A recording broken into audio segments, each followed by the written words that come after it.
Assalamualaikum warahmatullahi wabarakatuh, sahabat podcast Radar Sulteng dimanapun Anda berada.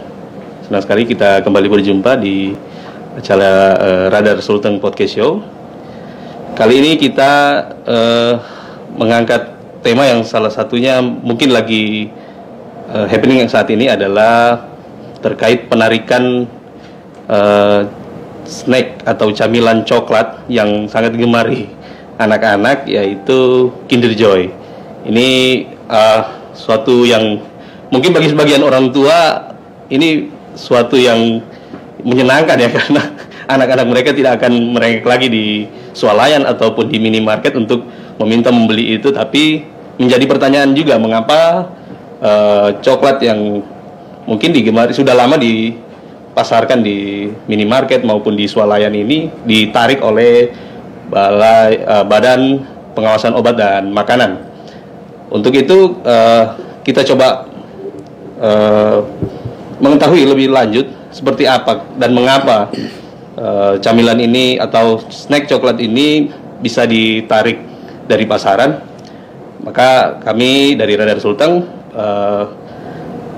menghadirkan langsung Kepala Balai Pengawasan Obat dan Makanan di Palu, Pak ya? Ya, betul, Palu. Saya sebut namanya Pak Agus Rianto, SPAM APT, Kepala BPOM di Palu. Ya. Apa kabar, Pak Agus? Alhamdulillah sehat. Iya, puasa masih lancar, Pak ya? Belum ada yang bolong. Belum ada yang bolong, iya. Walaupun cuaca Palu ini kita lihat, iya, panas sekali ya. Panas sekali, Pak ya. Iya, Pak Agus, mungkin langsung saja, Pak Agus. Ini gimana ceritanya sih, Pak, sampai coklat atau snack ini ditarik dari pasaran? Kalau ya sepengetahuan kami membaca juga beberapa artikel bahwa camilan ini terdeteksi ada bakteri di dalamnya. Apa benar, Pak? Atau itu temuan dari Balai POM kah atau seperti apa, Pak Gus? Bisa diceritakan? Iya, Mas Agung. Jadi sesuai dengan klarifikasi dari Badan POM yang ada di website resmi juga ya, di www.pom.go.id tanggal 11 April tahun 2022 tentang penarikan produk coklat merek Kinder. Ya, asal Belgia ini. Belgia. Nah, ini kasusnya ini terjadi kan pertama kali di Inggris. Nah, kemudian diikuti oleh beberapa negara di Eropa untuk penarikan. Jadi FSA ya, Food Standard Agency yang di Inggris ini melakukan penarikan terhadap produk Kinder Surprise. Nah, ini karena kasus pertama itu ada sekitar 63 korban anak-anak ya saat mengkonsumsi Kinder Surprise ini, istilahnya keracunan lah begitu. Dan setelah diteliti ternyata ditemukan bakteri Salmonella di dalam Kinder Surprise ini. Nah, ini dengan gejala ringan seperti diare, kemudian demam dan kram perut. Nah, ini ya syukurnya tidak ada yang meninggal ya. Jadi tidak menyebabkan kematian. Nah, jadi di Inggris kemudian diikuti beberapa negara di Eropa ya, melakukan penarikan terhadap produk yang serupa ya, seperti Irlandia, Prancis, kemudian Jerman, Belanda dan Swedia. Nah, bahkan yang awalnya itu untuk produknya ini Kinder Surprise yang kemasan tunggal 20 gram dan kemasan yang 3 isi masing-masing 20 gram. Nah, ini bahkan diperluas oleh negara-negara di Eropa. Varian-varian lain ada yang kemasan 200 gram, ada yang 500 gram, kemasan 75 gram itu juga ikut ditaruh. Ya. Nah, kemudian yang mungkin perlu kami informasikan bahwa produk yang menjadi temuan di Eropa ini tidak terdaftar di Badan POM. Artinya produk-produk tersebut tidak ada masuk di kita. Tidak ada masuk di Indonesia. Di mana yang produk di Eropa ini kan produksi dari Belgia. Dari Belgia. Nah, sedangkan untuk Kinder yang beredar di Indonesia itu adalah produk yang berasal dari India. Ya, tapi untuk sebagai langkah kehati-hatian begitu. Jadi Badan POM mengedepankan prinsip kehati-hatian ya dalam hal ini melakukan random sampling dan pengujian di seluruh wilayah Indonesia. Kemudian terhadap produk Kinder ini, untuk sementara kita minta untuk dihentikan peredaran produknya.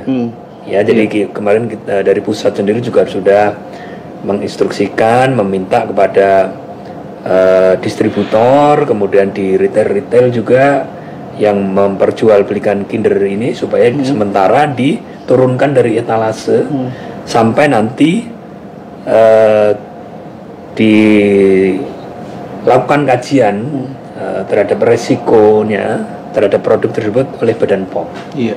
Jadi memang berbeda Pak ya, tempat produksinya Pak ya.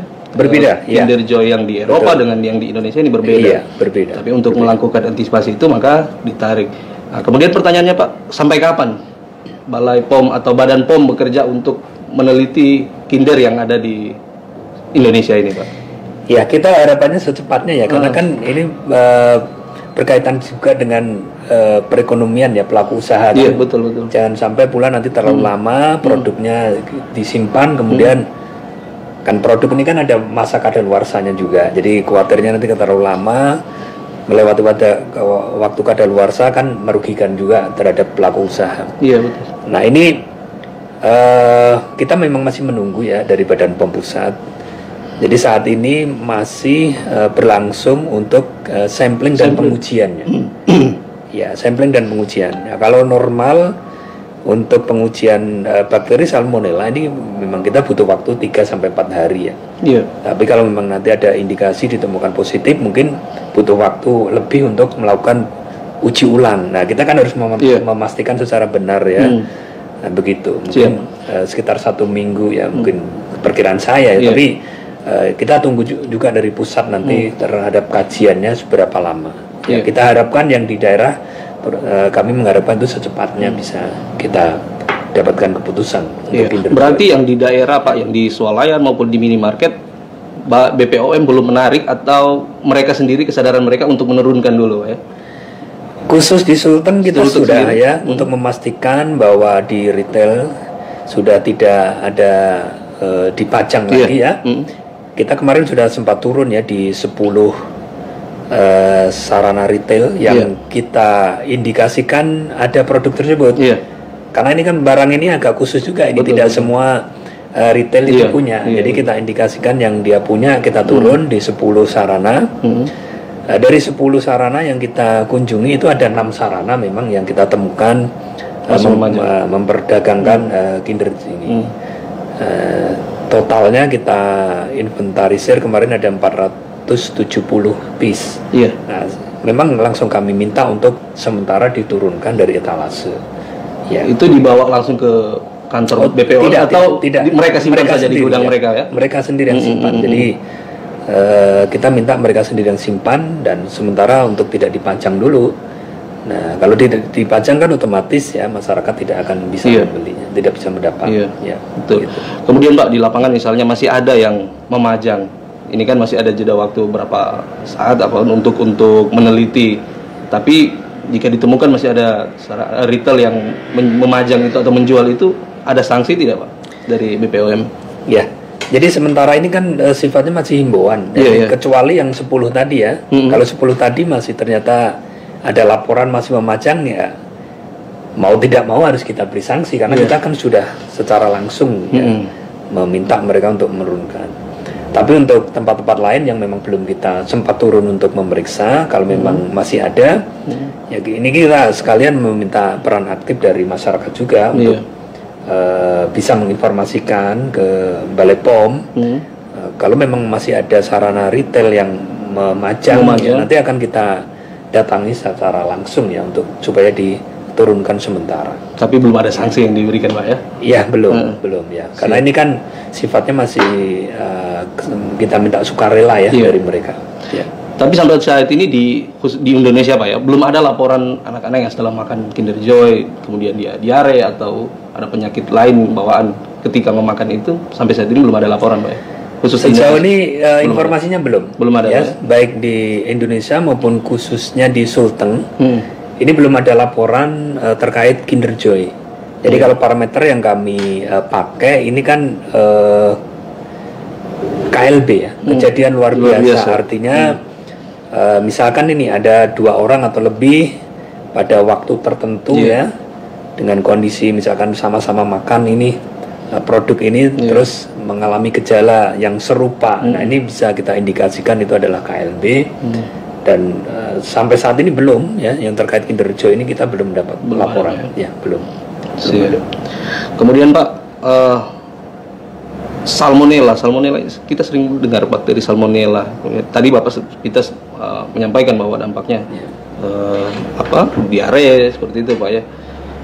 Ini salmonella banyak ditemukan di makanan Pak? Mungkin karena dia terlalu lama disimpan atau expire, seperti apa itu bakteri salmonella ini Pak? Ya, bakteri salmonella ini kan sebenarnya banyak, nggak cuma di makanan ya. Jadi kalau salmonella ini lebih mengarah ke kebersihan, sanitasi, higienisnya. Jadi kalau tidak hanya di makanan, jadi di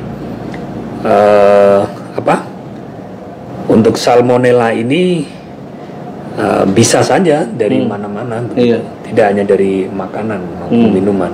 Jadi kalau memang di lingkungannya itu kebersihannya kurang terjaga, ya kemungkinan besar bisa ini bakteri salmonella ini masuk ke dalam tubuh kita.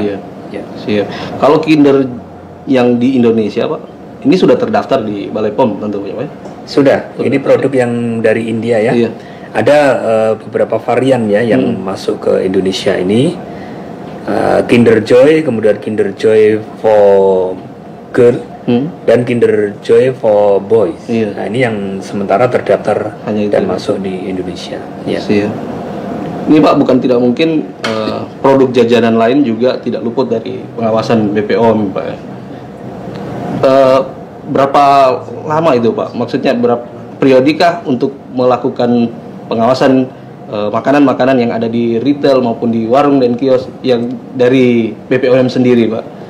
Untuk jadi pengawasan yang dilakukan oleh Badan POM ini kan ada 2 ya, pengawasan pre-market dan pengawasan post-market. Jadi pengawasan pre-market ini artinya pengawasan yang dilakukan sejak produk tersebut sebelum beredar. Nah, artinya mulai dari saat sebelum diproduksi sampai diproduksi itu kita awasi. Jadi kita minta sesuai dengan persyaratan yang ditetapkan. Kalau makanan minuman ini mengacu ke CPPOB, cara produksi pangan olahan yang baik. Nah ini banyak sekali aspek-aspek di sana ya. Yang mulai dari bahan baku, mulai nanti peralatan, kemudian sarana produksinya, kemudian tadi ya cara produksi, SDM, peralatan, itu kita atur begitu. Kemudian yang kedua adalah pengawasan secara post market. Nah, ini artinya pengawasan yang kami lakukan terhadap produk yang sudah beredar di lapangan. Nah ini sepanjang tahun kita lakukan. Jadi kami ada yang namanya fungsi pemeriksaan, substansi pemeriksaan ini. Ya kerjanya itu keliling ke seluruh wilayah di Sulteng sampai ke kabupaten-kabupaten. Ya mulai dari pemeriksaan sarana produksi, sarana distribusi, kemudian sampling. Sampling ini ya tadi yang sudah beredar di lapangan kami ambil, kami beli, kemudian kami bawa ke laboratorium yang ada di kantor. Nah, kita uji apakah memang masih memenuhi persyaratan atau tidak. Termasuk waktu expirednya juga. Iya betul ya, karena begini, waktu pendaftaran itu kan memang kita persyaratkan misalkan uji laboratorium, mereka melampirkan semua memenuhi syarat, tapi pada saat waktu berjalan ya, karena izin ini kan kita berikan selama 5 tahun, berlaku selama 5 tahun. Ya mungkin pertama sesuai standar, mungkin lama-lama ya mungkin ada penurunan dan sebagainya lah. Nah, itu yang kita jaga supaya jangan sampai terjadi. Nah itu yang kita lakukan, apakah produk yang beredar di lapangan itu masih sesuai dengan persyaratan yang kita tetapkan. Nah ini pengawasan post market kita, dan itu berlangsung sepanjang tahun. Sepanjang tahun. Sepanjang tahun. Ya.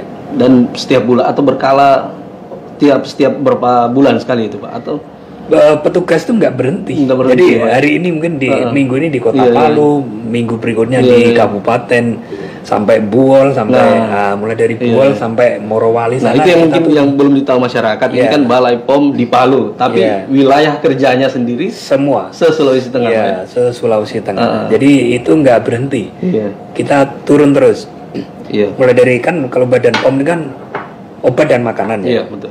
Ya, obat sendiri ada obat yang memang benar-benar obat ya. Kemudian obat tradisional, kosmetik, suplemen kesehatan. Nah, itu kita semua juga yang mengawasi. Termasuk sarana produksi dan distribusinya. Nah, begitu. Siap. Kalau makanan minuman jelas itu semua sampai kelontong ya, sampai toko-toko kelontong, sampai yang modern pun kita awasi. Kita menjadi target sarana yang kita awasi begitu. Siap. Pak, ini Kinder Joy. Dia memang pemasarannya ada di retail maupun swalayan, kemudian yang memang mudah diawasi oleh Balai POM. Bagaimana jajanan lain Pak yang mungkin dijual di sekolah atau tempat-tempat lain yang dijual oleh pedagang-pedagang seperti somai, yang jajanan begitu Pak, yang itu pengawasannya gimana Pak? Sama juga kah seperti retail dan swalayan ini? Ya hampir sama sih ya prinsipnya, tapi mungkin perlu kami informasikan bahwa Badan POM ini tupoksinya ya itu untuk pangan terkemas sebenarnya. Pangan terkemas ya. Pangan terkemas hanya saja memang untuk PJAS tadi yang disebutkan untuk makanan yang ada di sekolah-sekolah itu kan kita singkat PJAS, pangan jajanan anak sekolah. Itu memang ada khusus diamanatkan ke Badan POM untuk pengawasannya.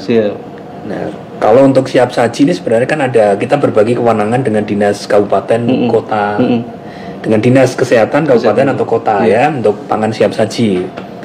Ya, tapi untuk PJAS kita memang diberi kewenangan. Jadi kami ada program juga untuk pengawasan PJAS. Jadi kami melakukan sampling dan pengujian terhadap pangan jajanan anak sekolah yang dikonsumsi oleh anak-anak sekolah. Ya, kita lakukan sampling dan pengujiannya gitu. Nah, kemudian untuk tadi siomay dan sebagainya, kita selain itu juga ada intensifikasi terutama momen-momen seperti ini ya, menjelang di bulan Ramadan ini kan banyak sekali ini penjual takjil, tiba-tiba penjual takjil itu juga kita turun. Minimal kita 1 minggu sekali turun ke pusat-pusat penjualan takjil.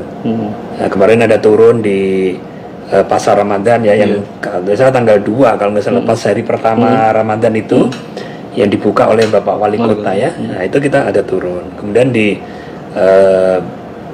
masing-masing pusat di masing-masing kecamatan di Palu kita ada turun juga, tiap minggu kita rutin ya turun. Temuannya Pak belum ada yang sampai saat ini masih aman ya. Jadi untuk takjil ini kita fokuskan ke 4 parameter bahan berbahaya yang biasanya sering disalahgunakan ya secara nasional. Itu ada borak, ada formalin, rodamin B, metanil yellow. Nah, ini kita uji test kit di tempat, jadi langsung ketahuan hasilnya. Begitu. Nanti kalau memang ada yang positif, nah perlu uji konfirmasi, kita bawa lagi ke laboratorium. Bahan-bahan tambahan betul. Kimia itu. Kalau yang dengan yang sudah lama disimpan misalnya Pak, kemudian dijual lagi, itu ada temuan juga tidak Pak dari Balai POM? Yang siap saji ya? Iya, siap saji. Itu kan susah juga dibedakan ya. Misalkan sudah diproduksi berapa hari begitu ya. Nah, ini nanti arahnya ke produk frozen food ini kayaknya. Ya ini kan kalau produk frozen food itu memang wajib izin edarnya dari Badan POM.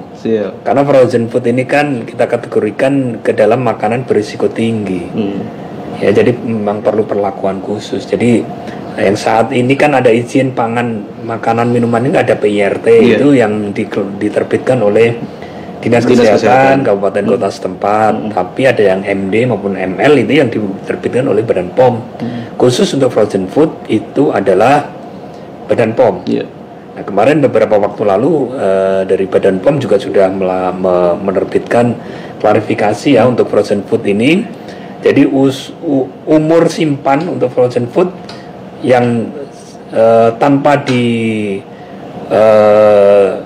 tanpa memerlukan izin edar itu ya maksimal 7 hari. 7 hari, Pak. Nah, jadi silakan saja kalau memang diproduksi kemudian disimpan di freezer, nah itu supaya tidak melebihi dari 7 hari. Kalau sudah melebihi dari 7 hari, ya itu harus didaftarkan, didaftarkan di Badan POM. Badan POM. Ya. Siap. Ini mungkin terakhir Pak Agus. Ya. Harapannya kepada masyarakat terkait menyikapi penarikan dari Kinder ini di pasaran, Pak, dari Balai POM sendiri. Ya, ini ya terkait Kinder. Nah, tadi kan kita kembali lagi tentang bakteri Salmonella. Ya, ini tadi saya sebutkan bahwa bakteri Salmonella ini bisa berasal dari mana saja, terutama lingkungan. Nah, untuk itu saya mengimbau kepada masyarakat supaya menjaga kebersihan. Mencuci bersih dengan air mengalir bahan-bahan makanan dan alat-alat makanan. Kemudian memasak makanan dan air untuk diminum ya sampai benar-benar matang. Kemudian selalu mencuci tangan dengan sabun dan air mengalir segera setelah kontak dengan hewan, lingkungan atau kontak dengan penderita. Ya karena ini bisa menular. Misalkan nih Mas Agung nih lagi kena diare nih salmonella tiba-tiba kita deket-deket ini kontak ini ya bisa saja nanti menular ke saya begitu. Nah, kemudian saya mengimbau kepada masyarakat supaya menjadi konsumen yang cerdas, tidak mudah terpengaruh dengan isu yang beredar. Kemudian selalu lakukan ceklik. Nah ini gini ya, kliknya. Jadi ceklik KLIK. Jadi cek kemasan, cek label, kemudian cek izin edar, cek kadaluarsa. Jadi kalau dipraktekkan klik itu, cek klik itu saya yakin ya nanti masyarakat itu terhindar dari produk makanan maupun minuman yang berisiko terhadap kesehatan. Nah, kemasan nih, jadi kemasan itu harus dilihat masih dalam kondisi yang baik. Contoh apa yang kondisi yang tidak baik? Misalkan ada makanan yang dibungkus dengan kardus atau dengan aluminium foil.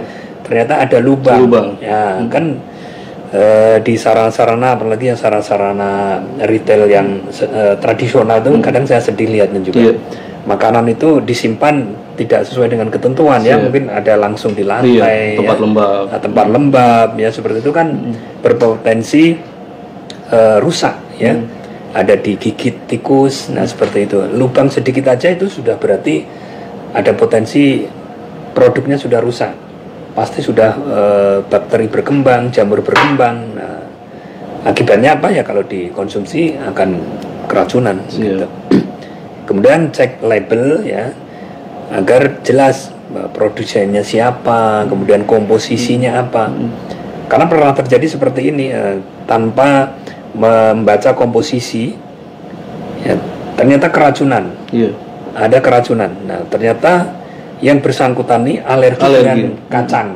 Nah, padahal di dalam komposisinya itu ada mengandung kacang. Nah, ini supaya diperhatikan juga dari masyarakat. Kemudian izin edar ini jelas. Jadi jangan membeli produk yang belum memiliki izin edar. Karena produk yang belum memiliki izin edar itu belum dijamin keamanannya. Mutunya belum dijamin ya. Gitu. Kemudian terakhir kadaluarsa ini penting sekali. Jangan sampai kita membeli produk yang sudah melebihi batas kadaluarsa, karena itu memang sudah berpotensi rusak. Ya begitu. Saya pernah seperti ini memeriksa sarana ya, ibu-ibu ini, mak-mak. Nah, susah juga kalau mak-mak ini. Kami temukan banyak sekali itu produknya yang kadaluarsa. Ya tapi masih aja beralasan ya. Jadi sekarang pembeli sudah pintar Pak, dia sudah bisa baca ya, tidak seperti itu ya. Jadi pembeli ini kan juga kadang saya yakin justru banyak yang tidak peduli, belum peduli ya, asal ambil aja kan, asal ambil, pokoknya apa yang diinginkan ambil tidak tanpa membaca ini sudah kadaluarsa atau belum. Jadi ini selain dari pelaku usaha, kita himbau juga untuk memperhatikan ini secara berkala ya, mengecek dagangannya apakah sudah ED atau belum. Kalau sudah ED ya tidak boleh dijual lagi, harus dipisahkan, diamankan gitu ya. Jangan sampai nanti terambil oleh pembeli. Nah, kalau ada ternyata keracunan ya siapa nanti yang rugi? Siapa yang nanti yang akan dituntut kan seperti itu ya. Apalagi ada produk Pak yang tanggal kadaluarsanya itu tersembunyi, yang setengah mati untuk dilihat pembeli. Ini kan kadang ya sudah ambil aja, aman lah ya.